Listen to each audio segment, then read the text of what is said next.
Ok, donc là c'est troisième partie d'aujourd'hui, donc dimanche. Oui, donc ils vont devoir redistribuer un petit peu. Mais en fait, ça a déjà un peu commencé. Je sais pas trop ce qui s'est passé au niveau de la Fédé de foot ou de la FIFA pour Haïti. Raconte-moi. Mais par exemple, l'Euroleague de basket et la NBA, surtout la NBA, ils sont beaucoup mobilisés pour Haïti, par exemple. C'est exactement le modèle de ce que tu as dit, quoi.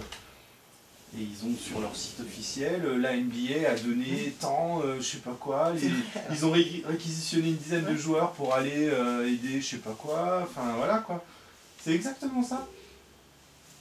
Par exemple, la NBA, il y a un programme de charité. Il y a un programme de charité. C'est quoi le programme de charité? Eh ben, les joueurs, ils sont obligés d'aller, c'est un programme élaboré par la NBA elle-même, donc ils vont dans des hôpitaux, ils vont rendre visite à des enfants malades, des trucs comme ça. C'est incroyable. Est-ce que le basket serait pas plus en avance que le foot? Mais oui, surtout. Déjà, la NBA, au niveau du fric brassé, c'est pareil que le foot, hein, c'est énorme. Et ben oui, le modèle que tu dis là, il est en application exacte dans la NBA, quoi.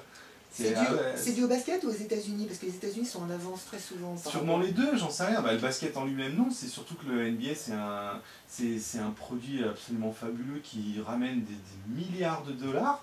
Et donc, du coup, bah, je te dis, le modèle que tu décris là, de reverser un petit peu, de s'occuper un petit peu des autres qui ont moins de chance qu'eux, eh ben, les joueurs, ils sont obligés dans le cadre de la NBA, quoi.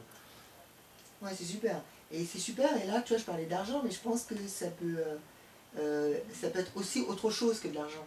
Ça peut être également des actions. C'est-à-dire que les gens peuvent s'investir aussi corps et âme. Bah là, c'est des actions. Voilà, c'est-à-dire physiquement... Ce qui se passe, c'est que la NBA, c'est un... Là, c'était de l'argent. Produit... C'était de l'argent, là, dans l'exemple que tu m'as donné. Ils ont donné de l'argent. Ils se sont déplacés sur place, par exemple pour Haïti.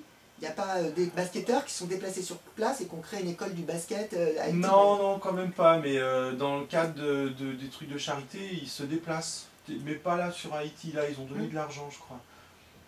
Mais ce qui est drôle, enfin, ce qui est remarquable à dire, c'est que la NBA, c'est vraiment un produit fini. Et c'est la NBA qui organise ça pour les joueurs. Alors que dans le foot européen, par exemple, il n'y a pas la structure qui chapeaute tout ça. L'UEFA? Ça pourrait être l'UEFA ou la FIFA, peut-être ils le font, mais c'est moins marqué. La NBA, il y a comment dire, une action de la tête de la NBA qui est très forte, qu'on peut identifier beaucoup plus facilement que l'action qui est faite par l'UEFA ou la FIFA ou je sais pas quoi. Tu vois l'exemple, en fait, ce que les gens... Mais c'est normal, les clubs en NBA, c'est pas des clubs, c'est des franchises, donc ils adhèrent à un règlement, et les joueurs, ils signent un contrat avec la NBA, et puis ensuite ils jouent dans tel ou tel club, mais ils signent un contrat avec la NBA, alors qu'en Europe, les clubs en eux-mêmes sont beaucoup plus forts, ont un pouvoir beaucoup plus fort que les structures qui les dirigent, telles que l'UEFA. Les footballeurs, ça marche pas comme ça. Ils signent un contrat avec leur club. Et le club dépend de la FFF. Adhérent de la FFF ou de l'UEFA ou je sais pas quoi. Mais ils signent un contrat avec leur club. Alors que là, les joueurs en NBA, ils signent un contrat avec la NBA. Directement avec la NBA. Ok, ça ressemble à ça. Et ensuite, ils sont... c'est comme la Constitution américaine. Il y a une espèce de passage direct du juge à la Constitution américaine. Ouais. Ils font grand saut au truc important, directement. Ouais. La France, c'est le club en fait qui est le centre un peu du système. Ouais, c'est plus dans ce sens-là en tout cas, oui, effectivement. Ok, c'est super. Alors, le truc que je voulais préciser, je ne l'ai pas dit, c'est que le modèle du football pour aujourd'hui ressemble un peu aux rappeurs. C'est des mecs bourrés de fric qui claquent dans des belles bagnoles avec des belles nanas et ils vont dans les jet set claquer leur fric, c'est-à-dire la catastrophe, la déchéance, c'est vraiment les pauvres types, quoi. C'est vraiment les mecs, les beaux gosses qui jouent les beaux gosses. Et non seulement ils gagnent de l'argent, mais ils ne savent pas l'utiliser.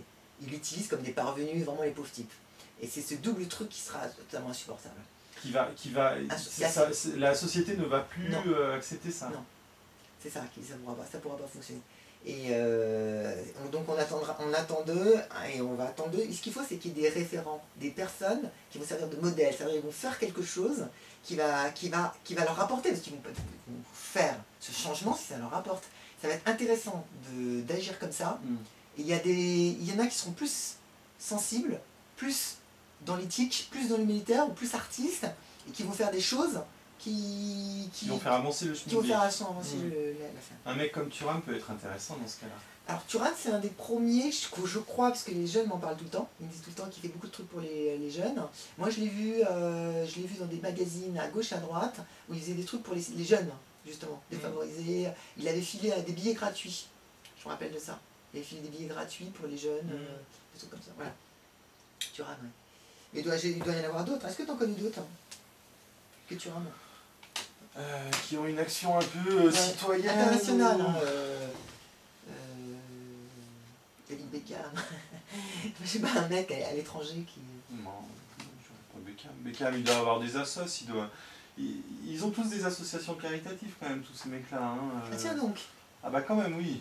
Des mecs comme Beckham, Zidane, ils ont tous des associations caritatives. Zidane, c'est la fin de sa carrière, mais là, à la fin de sa carrière, je pense que en 98, est-ce qu'il avait ces associations? Oh, il avait peut-être déjà, oui. Oui, il avait peut-être déjà. Après, est-ce qu'ils ont un vrai discours presque politique, marqué, etc. Non, je vois pas qui d'autre que Thuram pour l'instant. Enfin, si j'en ai un autre qui revient en tête, je le dirai, mais pas pour l'instant.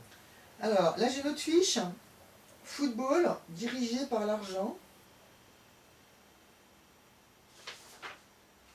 Et une autre fiche, sport. Donc je vais parler. Il ne me reste plus que 3 fiches. Donc elles vont être expédiées parce que je ne les ai pas lues. Je suis désolée. Je ne pensais pas qu'on allait faire si vite.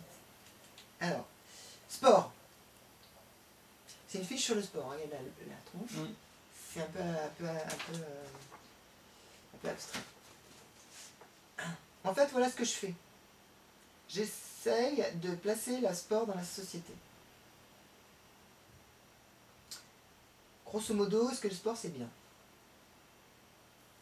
Alors j'ai fait une colonne où je vais mettre les valeurs défendues par la société.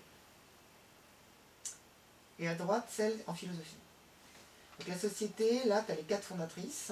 La recherche de pouvoir, la recherche d'argent, la recherche de séduction et la reproduction. La reproduction de son système d'elle, de faire des enfants. Se reproduire lui-même. La philosophie va s'intéresser à la justice, à la vérité, à l'art et à la paix. L'art, c'est la création. C'est juste la création. Créer quelque chose, c'est ça. Le sport là-dedans, en fait, il est intéressant le sport parce qu'il est à un point de jonction entre la démarche philosophique et ce que fera la société très loin des questions philosophiques. Le sport spectacle, ça va être le sport de la société. On va chercher plutôt le sport spectacle. Moi, toi, on peut rechercher un sport jeu, un sport pour la santé. C'est pas le même sport. Mais c'est une articulation, c'est un point d'articulation, un peu comme les chromosomes. Enfin, moi j'ai l'image du chromosome dans cette façon de faire. Tu vois, le chromosome il est attaché par un point. Ça fait une espèce de X. Et ce point-là, c'est le sport. Donc le sport est très ambigu. Parce que quand par exemple, dans le monde des philosophes, ils ont un peu rien à foutre du sport. Et en même temps, il est hiérarchisé. Le football, il déteste. Mais malgré tout, tu te rends compte, dans tous les domaines, tu as des gens qui ont investi le sport et le football. Tu as plein de philosophes qui ont investi le sport et le foot. Par exemple, tu as Camus. Camus, il adorait le foot. C'est un grand... Il a écrit des textes, je ne connais pas, sur le foot. Et tu as des musiciens aussi. Pourtant, ils sont un peu plus anti-foot que les musiciens.